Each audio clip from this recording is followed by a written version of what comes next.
नमस्कार, मैं मोहन पांडे आजकल क्लासेस से। जैसा कि हमने आप लोगों को इकोसिस्टम पर 2 लेक्चर दे चुके हैं, ठीक है।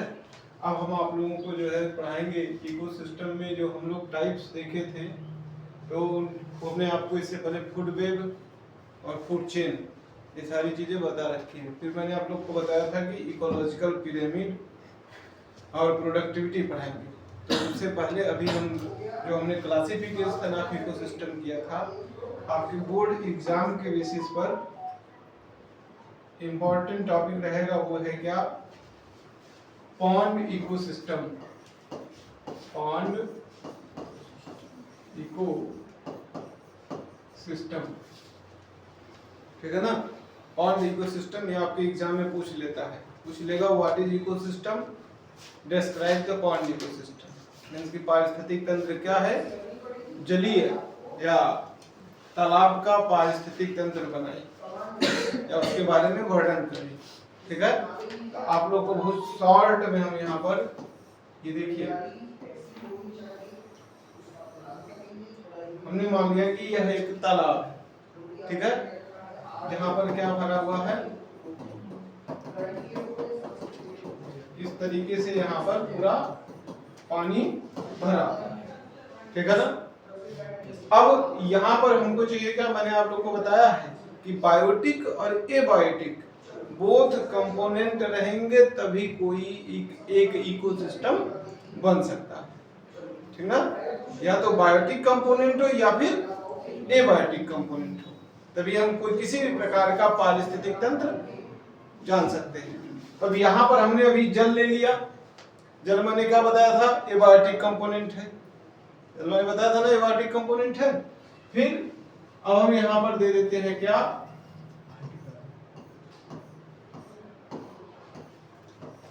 सनलाइट। अब इसका रोशनी यहाँ पर पड़ेगा पानी में, ठीक है ना। अब हमने बताया था कि इसमें क्या, अब हम क्या बायोटिक कंपोनेंट भी देख ले क्या क्या है। यहाँ पर हम देखेंगे कि कुछ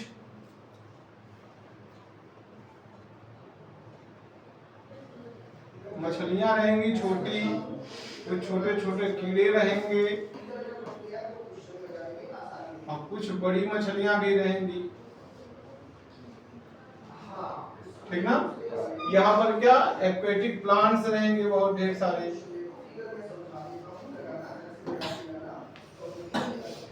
एक्वेटिक प्लांट्स। हमने क्या बोला, ये छोटे छोटे कीड़े, यानी कि हम यहाँ पर बोल सकते हैं क्या, स्मॉल, जो हमने आपको बताया था क्या, डाइएटम्स के रूप में रहते हैं, डाइएटम्स के रूप में, ठीक है ना। प्लांट को हमने इसमें बोला था, क्या बोला जाता है, फाइटोप्लैंक्टन। क्या बोला जाता है, फाइटोप्लैंक्टन, ठीक है ना। और ये स्मॉल डाइएटम्स को हम बोल देते हैं क्या, जूप्लैंक्टन, जूप्लैंक्टन, ठीक है ना। ये सनलाइट आपका हो गया क्या चीज, आपकी एबायोटिक कंपोनेंट हो गया।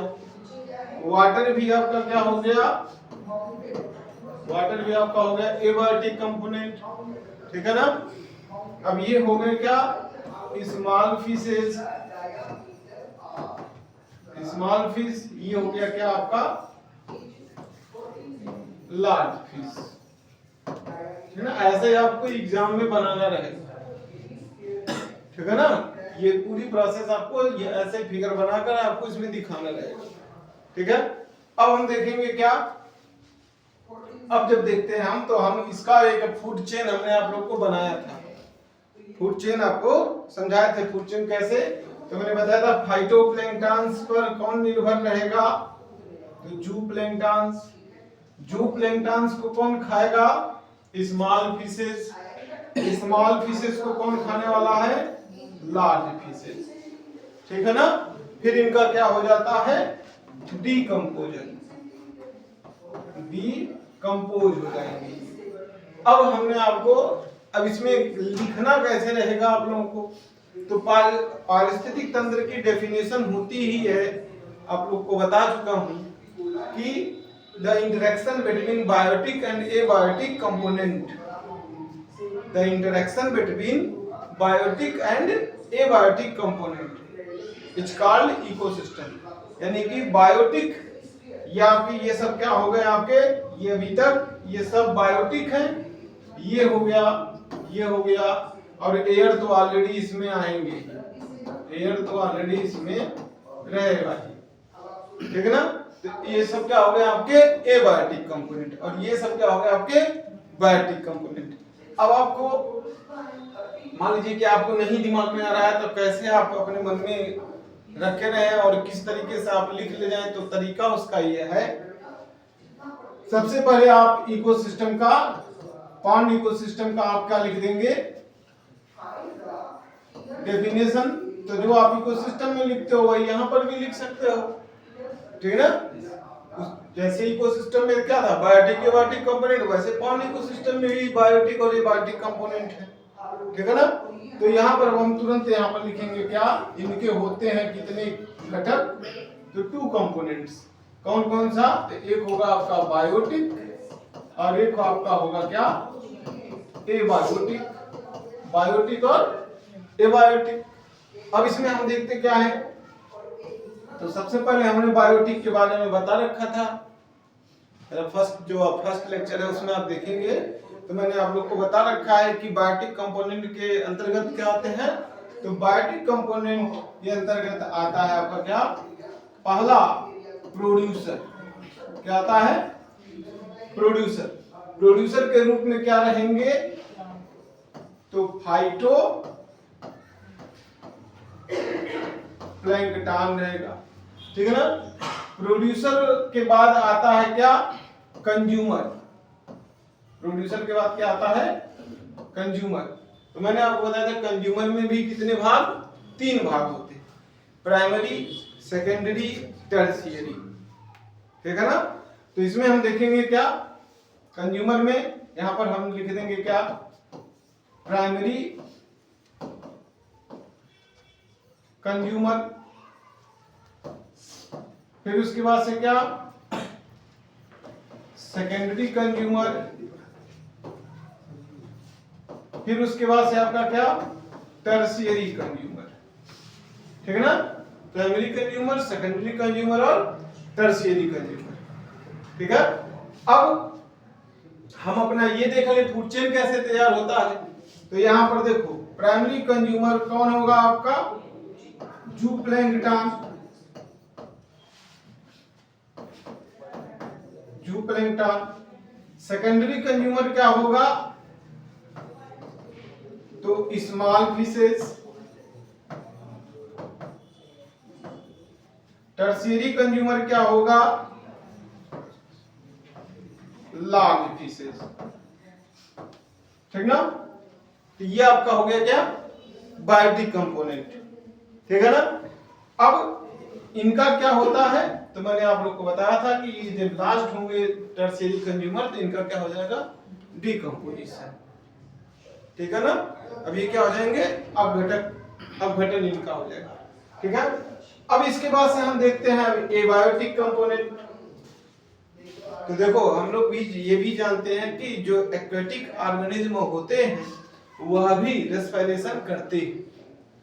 एक्वेटिक कंपोनेंट या एक्वेटिक ऑर्गेनिज्म जो होते हैं वो रेस्पिरेशन करते हैं। हाँ, अब ये अलग की बात है कि हम लोगों में फेफड़ा होता है, रेस्पिरेटरी ऑर्गन, लंग्स होते हैं, और एक्वेटिक में क्या, गिल्स वगैरह रहेगा, ठीक है ना। देखो रेस्पिरेशन के लिए अगर देखेंगे तो जीव अपने स्किन, बहुत से ऐसे जीव हैं जो स्किन से भी करेंगे, फेफड़ा है, गिल्स है, ये सारी चीजें क्या होती हैं, रेस्पिरेटरी ऑर्गन के रूप में आती हैं, ठीक ना। अब यहाँ पर हम देखेंगे क्या, तो आप लोग जानते हो कि जो ये फिश होते हैं, मछलियां, ये किसके द्वारा शोषण करती हैं, गिल्स के द्वारा, गलफड़ों, उनको गलफड़ा बोला जाता है, गलफड़ों के द्वारा होता है, ठीक है ना। तो यहाँ पर हम जब देखेंगे तो सबसे पहले हमने क्या देखा, भाई तालाब है तो तालाब में सबसे जरूरी चीज क्या है, पानी। तालाब में सबसे जरूरी, तभी तो तालाब रहेगा, नहीं तो खाली हो गया, ठीक ना। तो इसको यहाँ पर सबसे पहले क्या लिखेंगे, वाटर, ठीक ना। तो आप बताएंगे पॉन्ड इकोसिस्टम का सबसे महत्वपूर्ण भाग क्या होता है? वाटर, पानी होता है, ठीक है ना।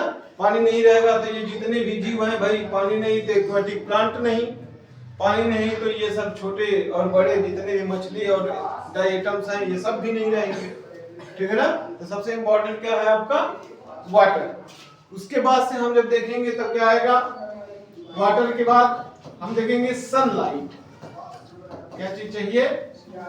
सनलाइट। मैंने आप लोगों को इससे पहले वाले लेक्चर में बताया था कि मछली पालन जो करते हैं तो देखेंगे जो लोग, आप लोग देखते होंगे कि कटिया से मछली मारते हैं, कटिया लगाते हैं ना, जहाँ छांव रहेगा वहां नहीं जाते हैं मारने, छांव में वो मछली नहीं मारते हैं, कटिया लगाएंगे, जहाँ धूप रहता है उधर रहते हैं, ठीक है ना। तो हालांकि मछलियों के भी कई प्रकार हैं, मैंने इस पर भी चर्चा किया है, बहुत सी मछलियों का अलग अलग हैबिटेट है, लेकिन वो रहते कहाँ पर है? धूप, जिधर सनलाइट हो, ठीक है ना। तो सनलाइट, और लास्ट में आता क्या है आपका? एयर। और भी बहुत से केमिकल कंपोनेंट भी आपके आएंगे किसके अंतर्गत? एबायोटिक कंपोनेंट के अंतर्गत, ठीक है ना। अब एयर क्या है भाई? तो एयर मैंने अभी बताया था कि एयर के रूप में क्या ऑक्सीजन लेते हैं मछलियां, ठीक है ना, गलफड़ों के द्वारा। तो ये आपका हो गया क्या? Pond ecosystem. अब इसमें जो है आपको प्रोड्यूसर के रूप में क्या लिखना है, कंज्यूमर के रूप में क्या लिखना है, प्राइमरी कंज्यूमर क्या है, सेकेंडरी कंज्यूमर क्या है, टर्शियरी कंज्यूमर क्या है, ये आप इकोसिस्टम में जो आप लिखे थे वो आप लिख सकते हैं, बस थोड़ा सा चेंजिंग करना रहेगा आपको। किसमें? पॉन्ड इकोसिस्टम टॉपिक में।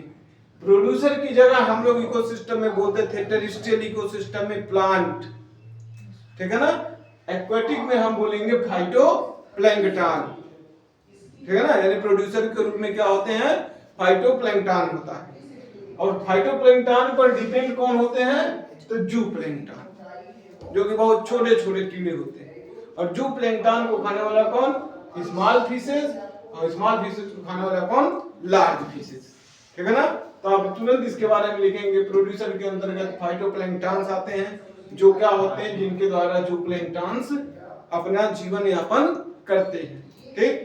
फिर कंज्यूमर में, प्राइमरी कंज्यूमर में आएंगे तो बताएंगे प्राइमरी कंज्यूमर स्मॉल फिशेस होते हैं, जो कि क्या करते हैं? दूसरे छोटे जीवों को भोजन के रूप में प्रयोग करते हैं, ठीक है। फिर उसी तरीके से टर्शियरी में आएंगे, टर्शियरी में भी आपको सेम ऐसे ही लिखना रहेगा, ठीक।